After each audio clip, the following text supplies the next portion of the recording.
Good morning, Americans and humans.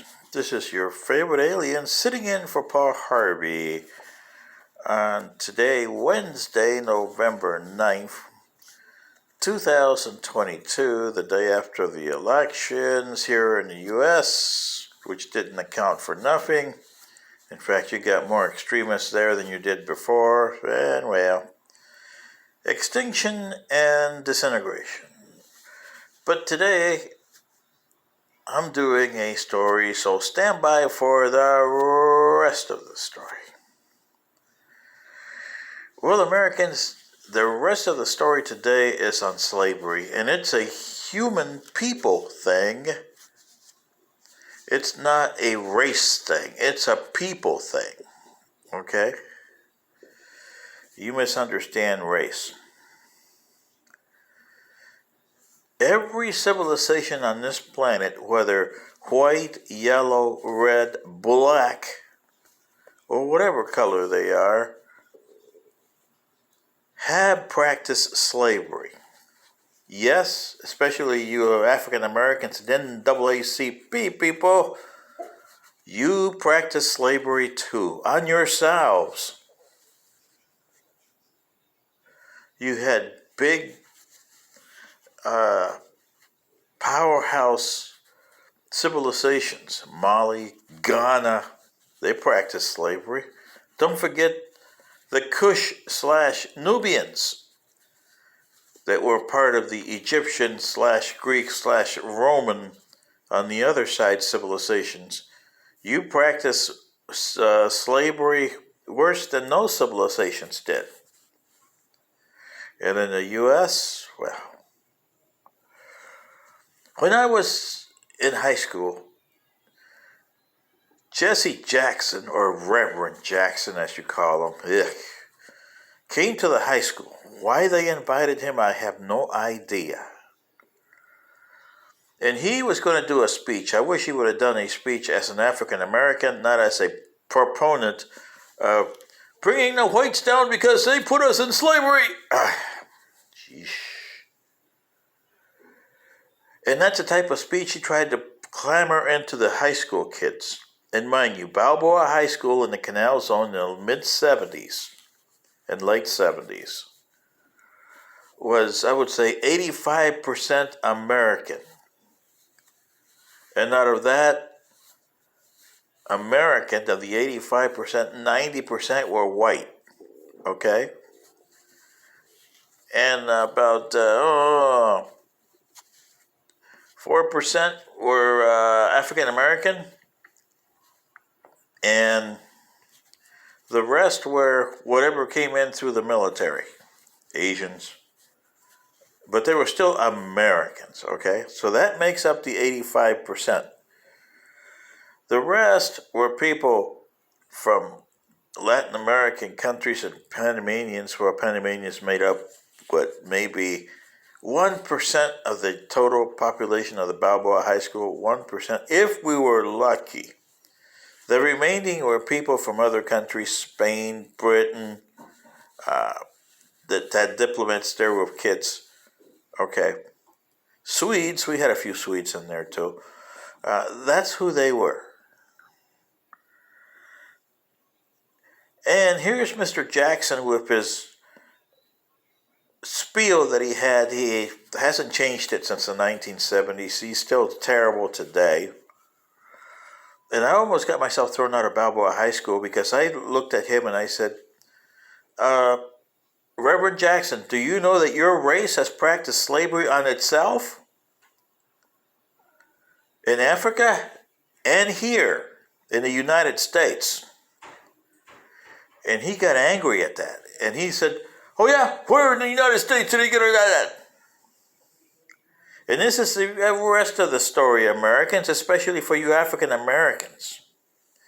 I said, well, you said that the worst state in the Union for African Americans was Louisiana because they were really racist and their slavery was the worst in the slavery system, right? Yes, so he says. I wonder if he remembers this today. And I said, well, Mr. Jackson, since you gave me the floor, here it goes. And this is the story I told him back then.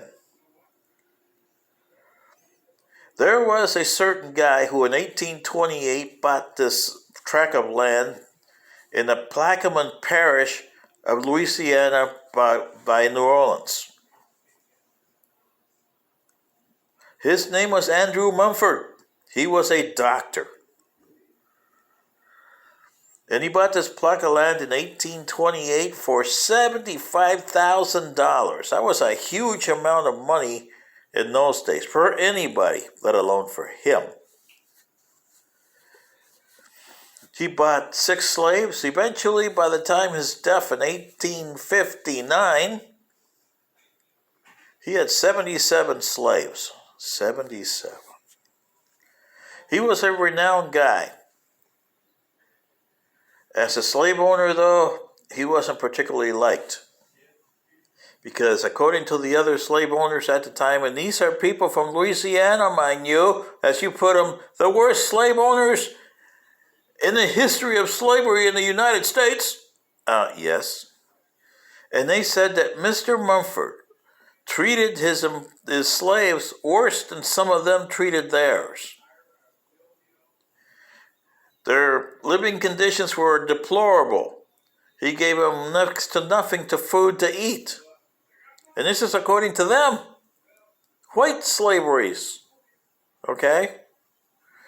He was a renowned doctor that practiced medicine for 30 years in that Plaquemine parish. And he treated both kinds, black or white. In his will, he gave St. Rosalie, which was the plantation he had bought in 1828 for $75,000. I think it was 25,000 acres or something like that. I forget what it was now. But anyway, and by the way, that land that was St. Rosalie is still in the Louisiana papers today because it's always had issues with people selling it for way above its value and taking the money away. And it's still part of a very big issue even today in Louisiana's Plaquemine parish. Just read the local Louisiana newspapers, huh? Yeah. But on his will, he gave it all that, and he released one of his slaves, a slave named Albert, with $2,000 in 1859. That was worth a lot of money, to be educated and freed. And the talk of the town or the parish, according to the papers in Louisiana, and especially New Orleans at the time, in 1859, was that Albert was Dr. Mumford's son. And before you jump to conclusions, African Americans, Dr. Mumford was black. So it wasn't a white freeing a black because he was my son, like Jefferson and Miss Hemings, Sally Hemings, remember that? Yeah, no, this wasn't the case. Dr. Mumford was a very black man. And he practiced slavery to the extent that, some of the slave owners at the time, what you considered, according to Jesse Jackson, Louisiana, the worst part of slavery in history. And they were growling at Dr. Mumford for being a bad slave owner. He was a very prominent member of the community. And this is pre-Civil War, people. Yo-ho! Yeah. But Mr. Mumford, like all the rest of the people and his contemporaries, was wrestling with the same thing. He was a free black man who had to make a living. And the only way to make a living was buy slaves. The problem with you Americans, and especially African Americans who look at things through 21st century eyes, and in Jackson's case, 20th century, in 21st century today is that you don't look at it through the 19th century eyes, early 19th century, mid 19th century, where the rules were different. And the people, whether you liked it or not, had to follow the rules if they wanted to succeed. If not, you were thrown into purgatory.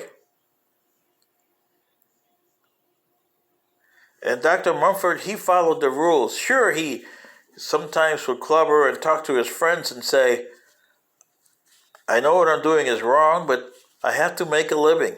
And the only way I can do it is this way.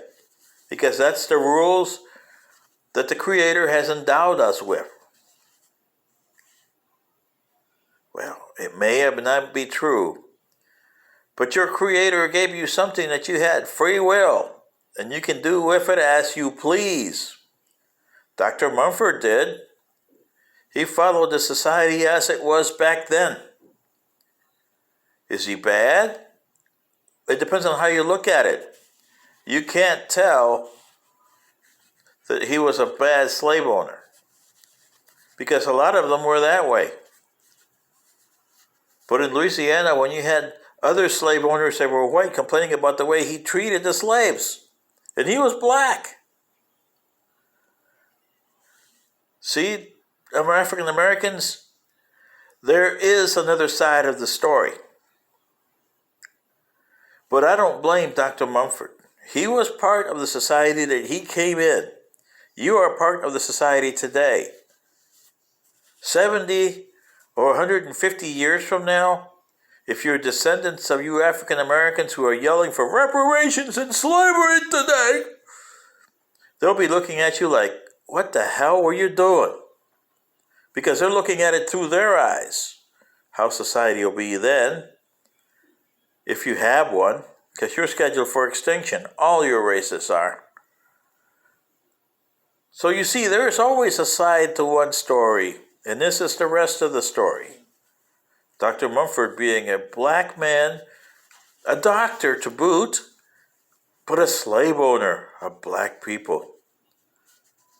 And you can't crucify him for that, because you cannot crucify people for having slaves. That was part of the indulged culture and society rules of the 19th century. That's why you can't look at the Romans and say that, oh, the glory of Rome. They were as barbaric as the people they were fighting, except that they had technology. You are barbaric people here in America with technology. You don't see that, but hey. Sitting in for Paul Harvey. This is your favorite alien. Good day.